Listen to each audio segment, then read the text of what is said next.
holiday weekend, one sunny day between cold and gray. What better way to enjoy and relax than to set out for an all-day ride? I'm riding with a goal to illustrate that the Mississippi River can be found along the Trans-Canada Trail.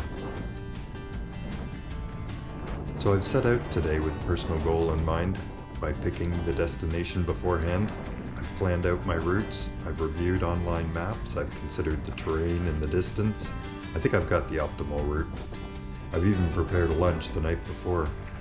But despite all that preparation, you'll see a few instances where all doesn't go according to plan, and inevitably surprises along the way. But hey, that's the fun in the process.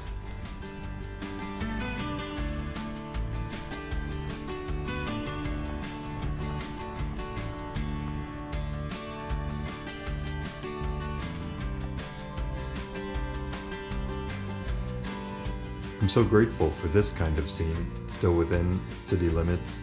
I'm also happy to share it with you, and I hope you enjoy it. And if you do, please like and subscribe. I'll be sure to share some more.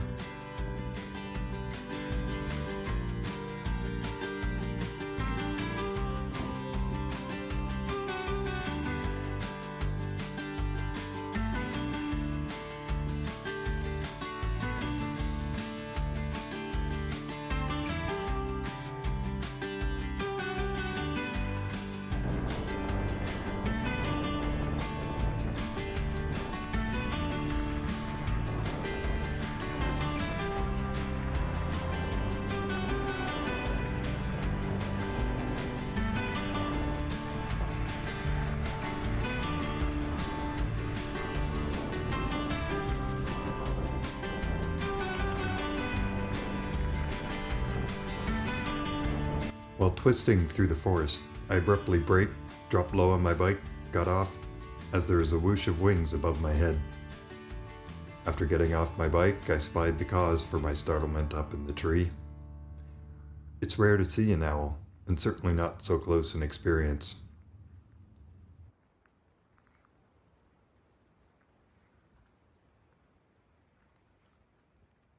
As you can see, it spied me as well.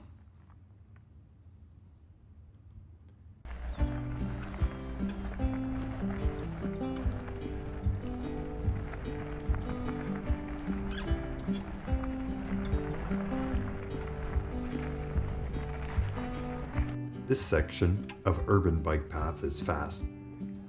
I'm not yet setting speed records or competing in any time trials, but I feel like I'm rocketing along and having a blast. It's a newly refinished path. It's a neat surprise. It wasn't apparent when planning ahead of time. I only stumbled upon it as a result of a wrong turn back in the forest. Lesson learned. Sometimes a wrong turn turns out to be not so wrong after all.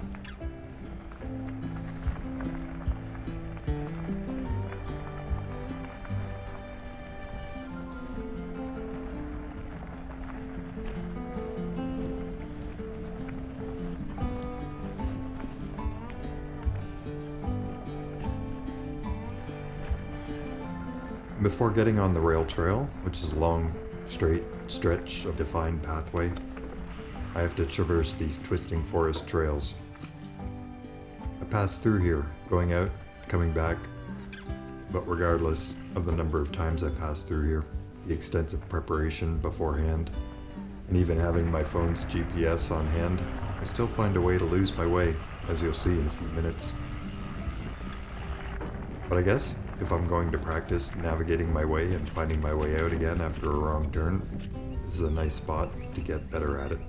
It's easy, pleasant terrain, and for now, a super nice spring sunrise.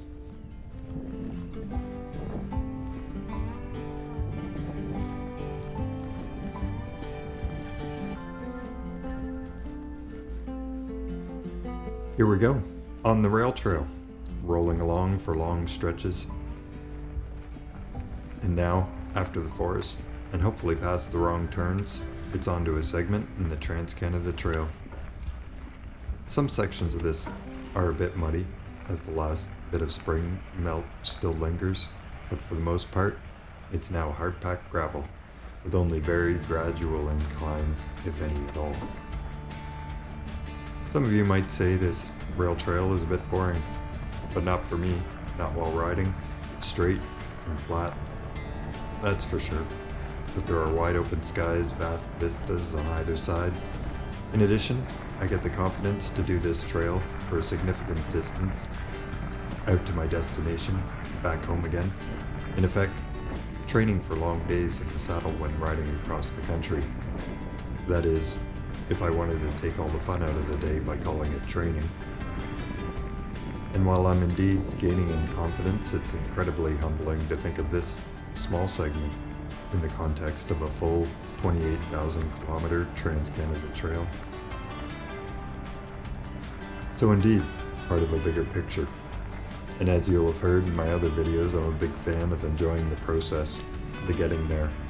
And this is one more step towards achieving my bigger goal.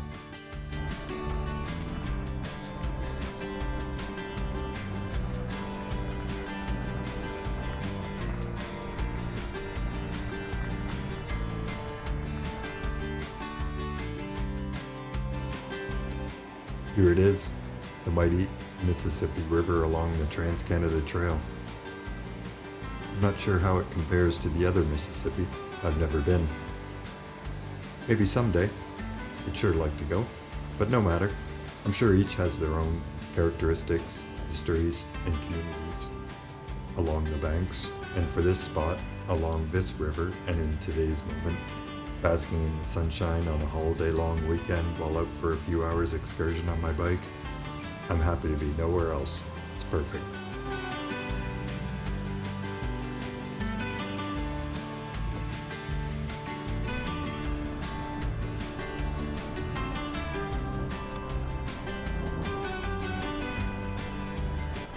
Before setting out for the ride home, I roll past historic parts of downtown to see the old City Hall, some rustic stone buildings, and yes, even a log cabin on Main Street. Do you see it?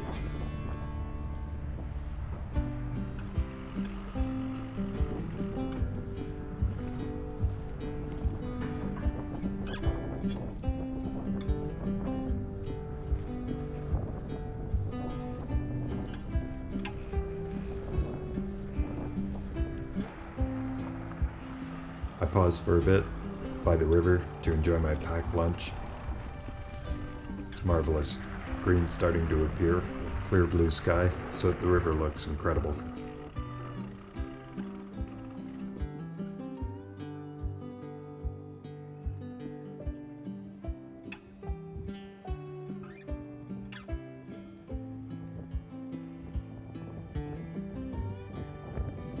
A quick bike check. My bike is feeling great today, though I'll have to think about getting another water bottle solution. Not more than 15 degrees today, but one single liter bottle is turning out to be just enough. Titanium king cage with strap. It's awesome, lightweight yet robust for a no rattle hold, but I can't access it while riding.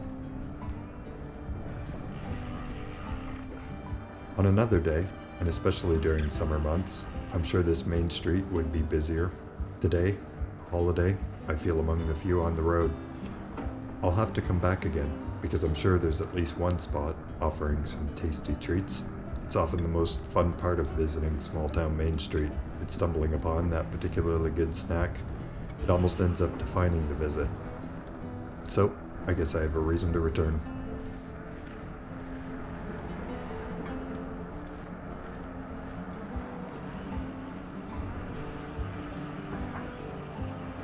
And now it's on the trail, back home. Later in the morning, and the wind's now at my back and the sun is warmer on my shoulders.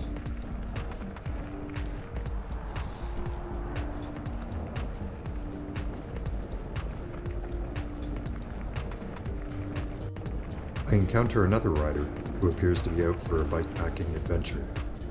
It gets me to thinking about where they may be headed. What adventures are they likely to encounter?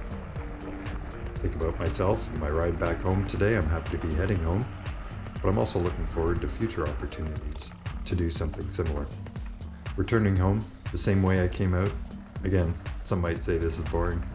Why not a loop? But to me, no trail, it's ever exactly the same.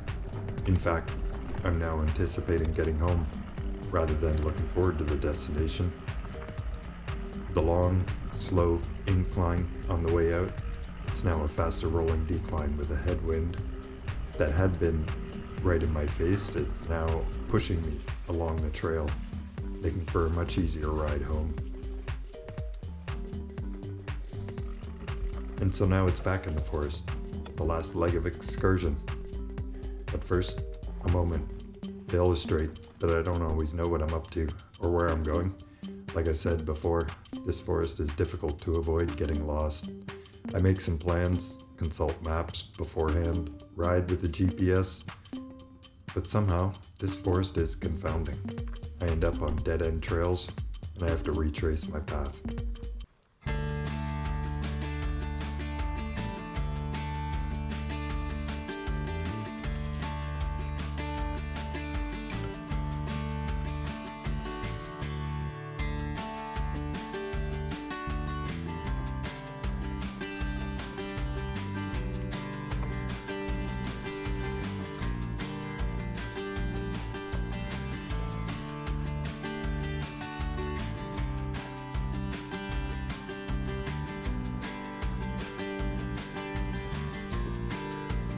And I end up back on a path, but not yet quite right, as I encounter some blocked paths, including a locked gate.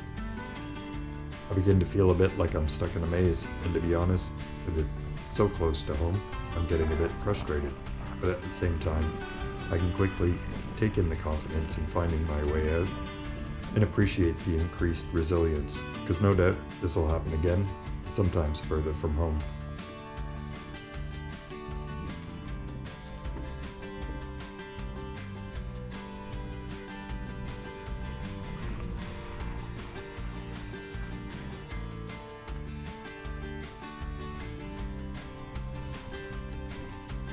And for now, I found the way, and I hope you can join me for my next adventure, pedaling the long way. Please like and subscribe.